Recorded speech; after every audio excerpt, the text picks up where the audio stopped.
കൊച്ചിയിൽ living together ആയിരുന്ന യുവതിയെ ക്രൂരമായി മർദ്ദിച്ച കേസിൽ അറസ്റ്റിലായ യുവമോർച്ച നേതാവിനെ ബിജെപിയിൽ നിന്ന് പുറത്താക്കി. യുവമോർച്ച നേതാവ് ഗോപു പരമശിവത്തിനെതിരെയാണ് നടപടി. ഇതിനിടെ ഗോപു പരമശിവം സാമ്പത്തിക തട്ടിപ്പ് നടത്തുന്ന ആരോപണവുമായി ബിജെപി ഓഫീസിലെ മുൻ ജീവനക്കാരി രംഗത്തെത്തി.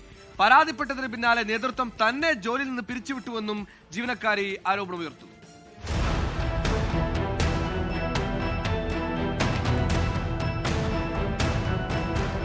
ഇന്നലെയാണ് യുവമോർച്ച എറണാകുളം ജില്ലാ ജനറൽ സെക്രട്ടറി ഗോപു പരമശിവത്തിനെതിരെ യുവതി പരാതി നൽകിയത്. തുടർന്ന് മരട് പോലീസ് ഗോപു പരമശിവത്തെ അറസ്റ്റ് ചെയ്തു. വധശ്രമം ഉൾപ്പെടെയുള്ള വകുപ്പുകൾ ചുമത്തിയായിരുന്നു അറസ്റ്റ്. പിന്നാലെയാണ് ഗോപുവിനെതിരെ ബിജെപി നടപടിയെടുത്തത്.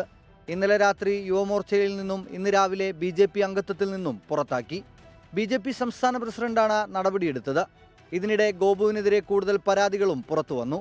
കബളിപ്പിച്ച് പണം തട്ടിയെടുത്തു എന്നാണ് ബിജെപി കോൾ സെന്റർ മുൻ ജീവനക്കാരിയുടെ പരാതി. ബിജെപി ഓഫീസിൽ പരാതി നൽകിയെങ്കിലും നടപടിയുണ്ടായില്ലെന്നും യുവതി പറയുന്നു. പരാതി നൽകിയതിന് പിന്നാലെ തന്റെ ജോലി പോയെന്നും യുവതി ആരോപിച്ചു. ഗോപു പരമശിവം ഞങ്ങളുടെ ഒരു പേഴ്സണൽ കേസ് കോടതിയിൽ കൊടുക്കാമെന്നും പറഞ്ഞിട്ട് വക്കീലിനെ ഏർപ്പാട് ചെയ്ത് തന്നിട്ട് അതിൽ വക്കീൽ ഫീസാണെന്നും പറഞ്ഞിട്ടാണ് ഞങ്ങളുടെ ഒരു 9,000 രൂപയോളം മേടിച്ചിട്ടുണ്ട്.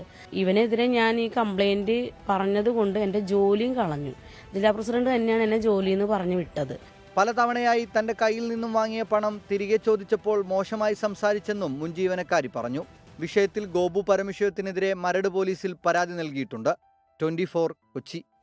ലോകത്തെവിടെയായാലും ഏത് സമയത്തും 24 വാർത്തകളും ഓഗ്മെന്റഡ് റിയാലിറ്റി പാക്കേജുകളും എക്സ്പ്ലെയിനറുകളും വിശദമായി കാണാൻ ഞങ്ങളുടെ യൂട്യൂബ് ചാനൽ നിങ്ങൾക്ക് സബ്സ്ക്രൈബ് ചെയ്യാം.